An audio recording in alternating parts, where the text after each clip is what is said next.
So hello guys, welcome to our YouTube channel. और आज हम बात करने वाले हैं बॉलीवुड की इसी साल आने वाली मूवी लॉस्ट की। इस मूवी में हमें यामी गौतम धर एक लीड रोल में देखने को मिलने वाली हैं। रिलीज़ डेट की बात करें तो इस मूवी को इसी साल 16 फरवरी 2023 को रिलीज़ किया गया है हिंदी लैंग्वेज में। आप इस मूवी को G5 में ऑफिशियल वेबसाइट पे जाके भी देख सकते हैं। IMDb पे इस मूवी को 10 में से 6 की रेटिंग मिली है। प्रोडक्शन हाउस की बात करें तो इस मूवी को जी स्टूडियोज़ और नमा पिक्चर्स के प्रोडक्शन हाउस में बनाया गया है। म्यूज़िक डायरेक्टर की बात करें तो शांतनु मोइत्रा ने इस मूवी के म्यूज़िक को डायरेक्ट किया है।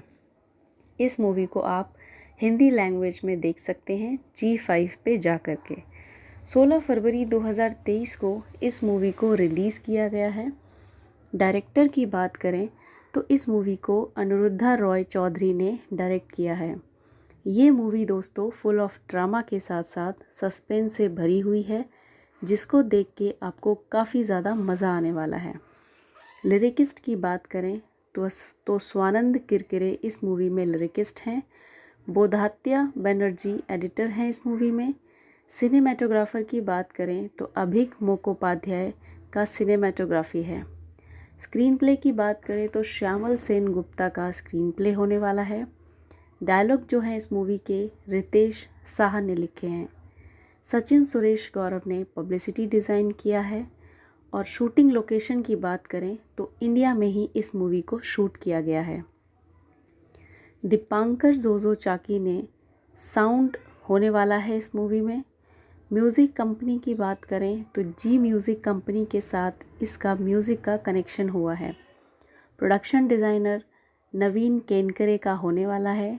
कास्टिंग डायरेक्टर की बात करें तो जोगी मलंग ने इस मूवी की कास्टिंग डायरेक्ट की है। एक्शन डायरेक्टर की बात करें तो अमर सेठी ने एक्शन डायरेक्ट किया है इस मूवी का। तपस सरकार इस मूवी में 8 डायरेक्टर होने वाले हैं। एग्जीक्यूटिव प्रोड्यूसर की बात करें तो सुधीर नारायण सेरिगर इस मूवी में एग्जीक्यूटिव प्रोड्यूसर होने वाले हैं। प्रोड्यूसर की बात करें तो किशोर अरोड़ा, सरीन मंत्री केडिया, साम फर्नांडिस और इंद्रानी मुखर्जी प्रोड्यूसर होने वाले हैं इस मूवी में। स्टार कास्ट की बात करें तो यामी गौतम धर, पंकज कपूर, राहुल खन्ना, नील भूपलम, पीसा वाजपेयी, तुषार पांडे और हनी जैन जैसे कास्ट देखने को मिलने वाले हैं। राइटर की बात करें तो श्यामल सेन गुप्ता और रितेश शाह और अनिरुद्धा रॉय चौधरी ने इसकी स्टोरी को लिखा है। शांतनु महेश्वरी ने बैकग्राउंड म्यूज़िक दिया है। कॉस्ट्यूम डिज़ाइनर की बात करें तो दोस्तों मनीषा मेलवानी, दर्शन जलान और मनीष तिवारी ने कॉस्ट्यूम डिज़ाइन किया है। को प्रोड्यूसर की बात करें तो कंवल कोहली इस मूवी के को प्रोड्यूसर होने वाले हैं। तो चलिए दोस्तों, अब बात करते हैं इस मूवी की स्टोरी की।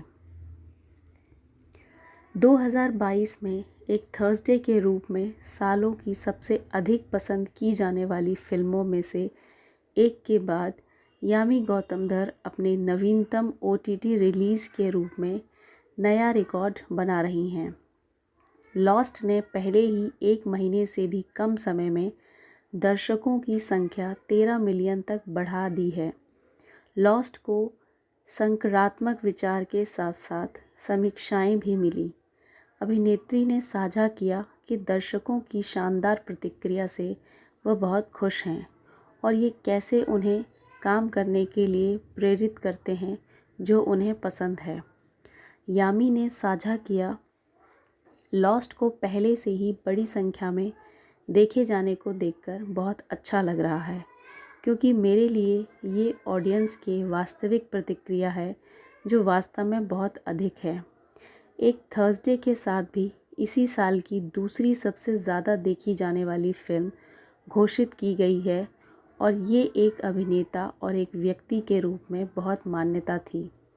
मैं ऐसे स्क्रिप्ट प्राधिकरण में विश्वास करती हूँ जो मुझे व्यक्तिगत रूप से अपील करते हैं। इसलिए जब दर्शक भी उस सामग्री को पसंद करते हैं तो यह वास्तव में प्रेरक है। ये मुझे हर बार बेहतर कराने के लिए प्रेरित करता है और मुझे उम्मीद है कि लोग हार गए का लुत्फ करारा होगा। सफलता हासिल कराने के अलावा थर्सडे और हार में यामी और अलग अलग भूमिकाएं देखी गई हैं। जब लॉस्ट का अंतर्राष्ट्रीय प्रीमियर या भारतीय फिल्म बनी तो इसे असामान्य प्रतिक्रिया और सहमति मिली। पिछले हफ्ते ये भी पता चला कि OTT रिलीज़ को फैंस द्वारा मांग पर कोलकाता के बड़ी स्क्रीन पर स्क्रीनिंग मिली। जब ईशान यानी कि तुषार पांडे एक दलित रंगमंच कलाकार कोलकाता में अप्राप्य है तो शहर की पुलिस इसे माओवादी कट्टरता के मामले में प्रस्तुत करने के लिए दृढ़ है।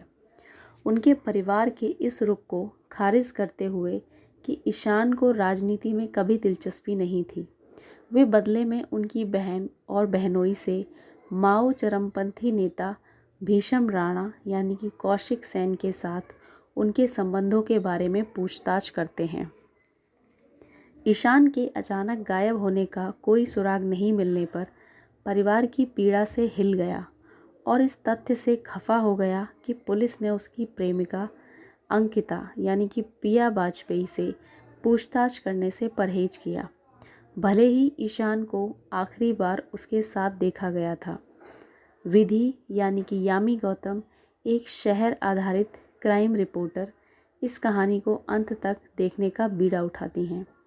हालांकि एक शक्तिशाली राजनेता रंजन वर्मा यानी कि राहुल खन्ना के अंकिता के साथ संबंध के कारण मामले में मीडिया में थोड़ी दिलचस्पी रही है, लेकिन ऐसा लगता है कि ज़्यादातर पुलिस द्वारा रची गई कहानी में शामिल हो गए हैं।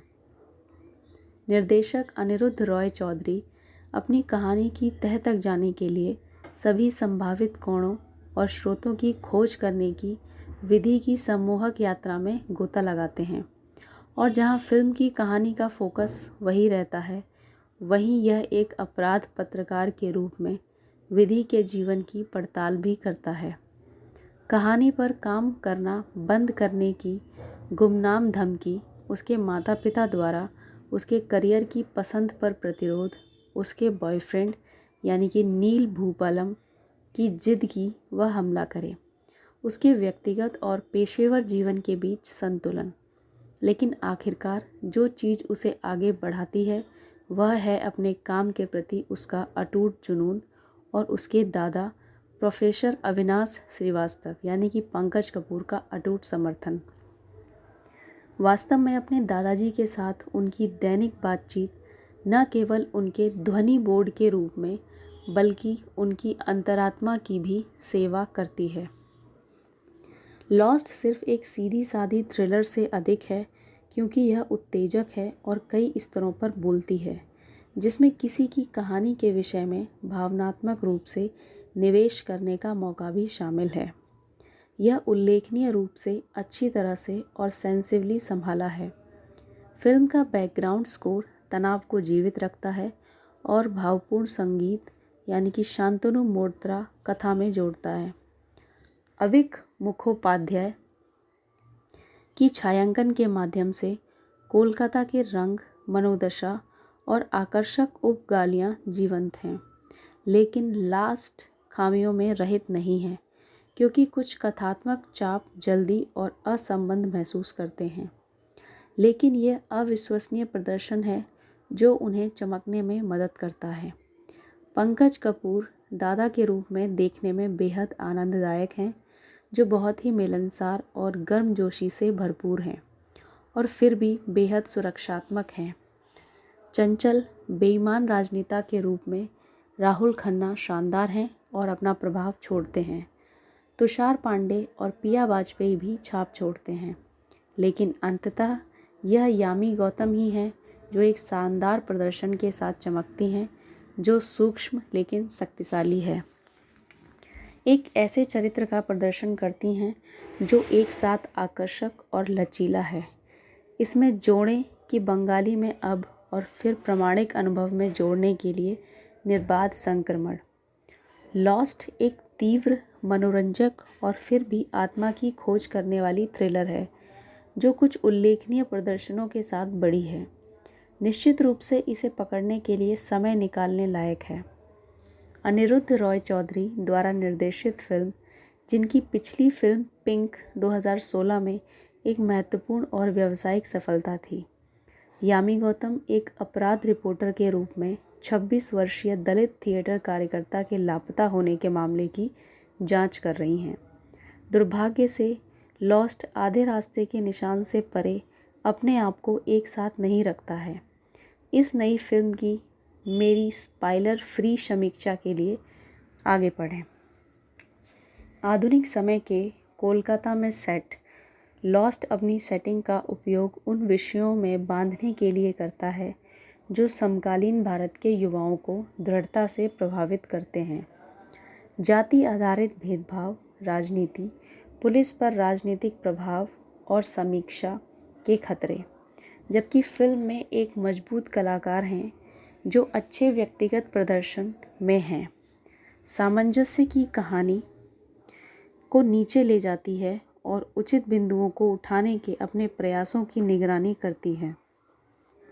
व्यापक अपील के लिए फिल्म काफ़ी हद तक हिंदी में है, लेकिन कभी कभी थोड़े से स्थानीय चरित्र के लिए आसानी से समझ में आने वाले बंगाली वाक्यांशों पर स्विच हो जाती है।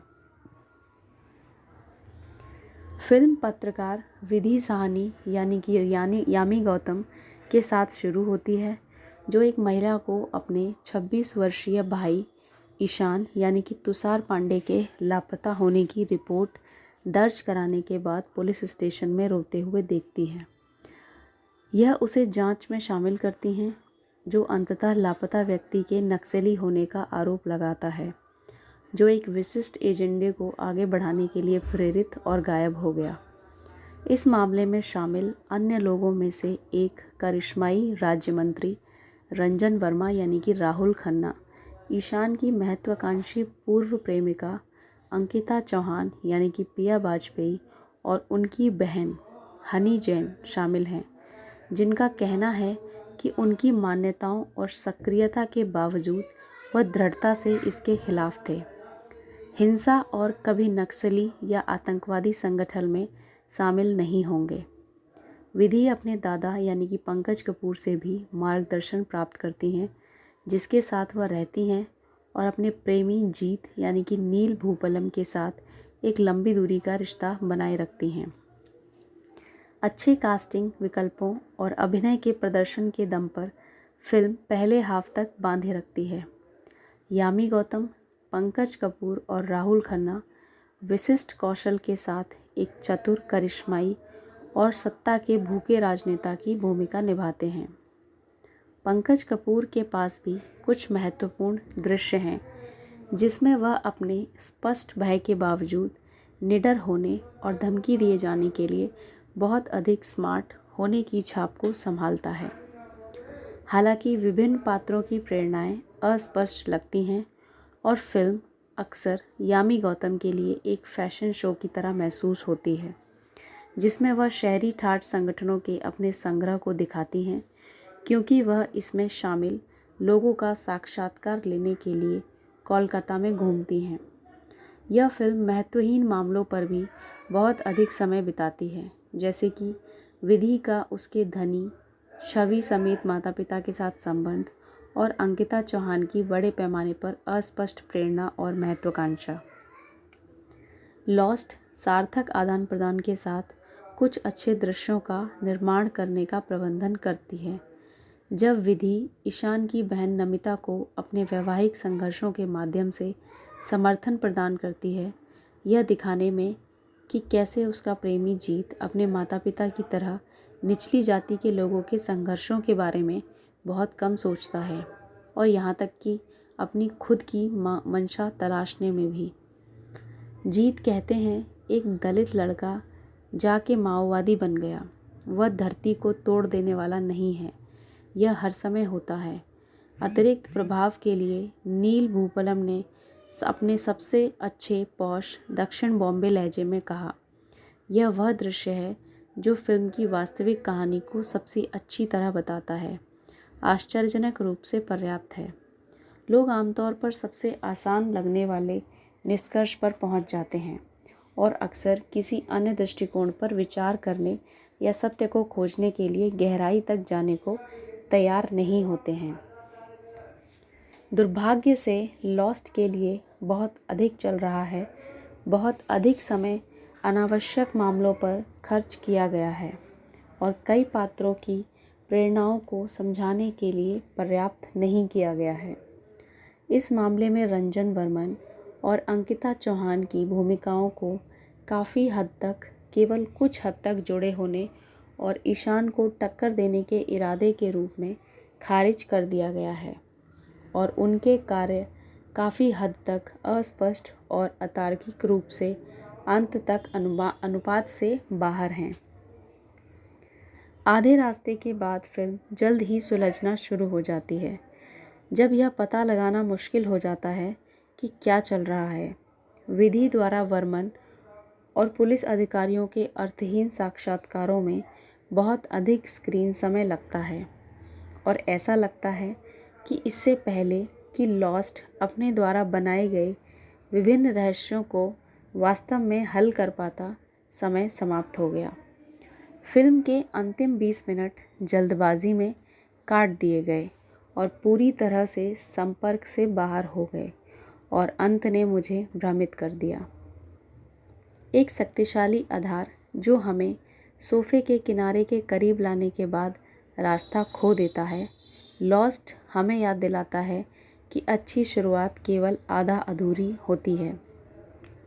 अनिरुद्ध रॉय चौधरी, जिन्होंने हमें कड़ी टक्कर वाली पिंक दी, राजनीतिक रूप से सही नाटक उत्पन्न करने के लिए यहाँ गति और शिष्टता का त्याग करते हैं।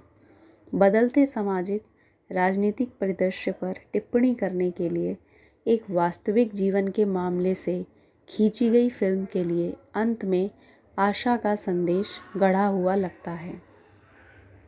शांत कोलकाता में स्थित लॉस्ट निडर पत्रकार विधि साहनी यानी कि यामी गौतम की खोज का अनुसरण करता है, जो एक थिएटर एक्टिविस्ट ईशान भारती यानी कि तुषार पांडे के अचानक गायब होने के पीछे के रहस्य को सुलझाने की कोशिश करता है।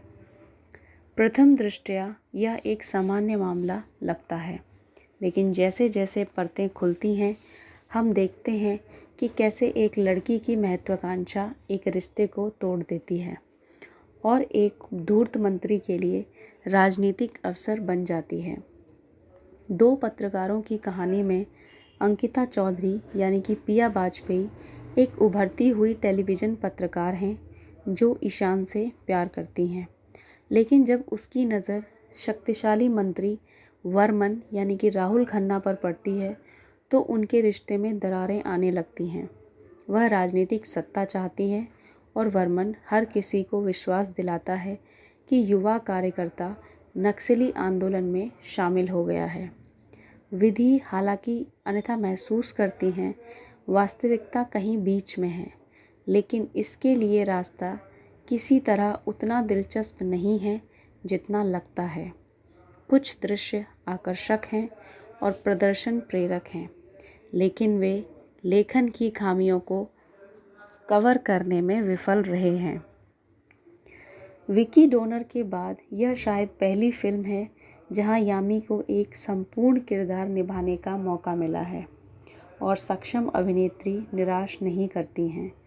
एक मजबूत मानवीय कोण वाली कहानी की जांच करते हुए वह एक कट्टर पत्रकार का हिस्सा दिखाती हैं, जिसे एक कार्यकर्ता बनने का खतरा है। पंकज कपूर रीढ़ दी हड्डी अपने दादा के रूप में हमेशा की तरह आक्रामक हैं। कपूर और यामी के बीच के दृश्य स्नेह से भरे हुए हैं और कथा को एक मजबूत नैतिक स्तर प्रदान करते हैं। राहुल एक दो मुहे राजनेता के रूप में भरोसेमंद लगते हैं और हमारे कुछ युवा राजनेताओं से मिलते जुलते हैं, जो फर्स्ट लोडिंग वॉशिंग मशीन से सीधे बाहर आ गए हैं, लेकिन अपने भीतर कीचड़ की परतें ढोते हैं। नील भूपालम एक ऐसे अभिनेता के रूप में टाइपकास्ट हो गए हैं जो करियर उन्मुख महिला नायक के लिए दूसरी भूमिका निभाते हैं। पिया एक आधे अधूरे नैतिक रूप से अस्पष्ट भूमिका में भी वादा दिखाती हैं, लेकिन एक समय के बाद ऐसा लगता है जैसे अनिरुद्ध ने अपने पात्रों पर नियंत्रण खो दिया है और वे जहाँ चाहें वहाँ पहुँच जाते हैं। संपादन में झटके इसे और अधिक स्पष्ट करते हैं। ऐसा लगता है कि निर्माता इसमें शामिल हुए बिना गंदगी का पर्दाफाश करना चाहते हैं, जबकि एक बड़ी कहानी के लिए नाटकीय निर्माण रुचि पैदा करता है और स्क्रिप्ट की सेवा करता है। यह विश्वास करना कठिन है कि एक समाचार संगठन इतने लंबे समय तक एक महत्वपूर्ण कहानी पर टिका रहता है, क्योंकि विधि ने रहस्य के सभी कोणों को कवर नहीं किया है, जबकि प्रदर्शन कायल है। समाचार व्यवसाय की प्रस्तुति एक आदर्शवादी है। बिल्डअप के बाद अनिरुद्ध लड़कियों के लिए कामकाजी माहौल, लंबी दूरी के रिश्ते, एक पेशे के रूप में पत्रकारिता और पारिवारिक दबावों को मुख्य रूप से मुख्य धारा में एकीकृत किए बिना प्रथागत बक्से पर टिक करने में अधिक रुचि रखते हैं। वे एक दैनिक साबुन के उद्देश्य की पूर्ति कर सकते हैं, लेकिन राजनीतिक रूप से तीखे आख्यान में बहुत कुछ नहीं जोड़ते हैं। जब तक वह मुद्दे पर वापस आता है, वह संबंध खो देता है। यह केवल यामी ही है जो हार नहीं मानती, वह किसी के विवेक पर दस्तक देती रहती हैं। लॉस्ट उन दुर्बल फिल्मों में से एक है जिन्हें मैंने हाल में ही देखा है, जहां एक शानदार बिल्डअप एक नीरस चरमोत्कर्ष में समाप्त होता है, जो आपको कई अंतरित प्रश्नों के साथ छोड़ देता है। यामी गौतम, अभिनीत निर्देशक अनिरुद्ध रॉय चौधरी की लॉस्ट का एक दिलचस्प आधार है, लेकिन यह कुछ मार्मिक मुद्दों को छूने का एक आधा अधूरा प्रयास है।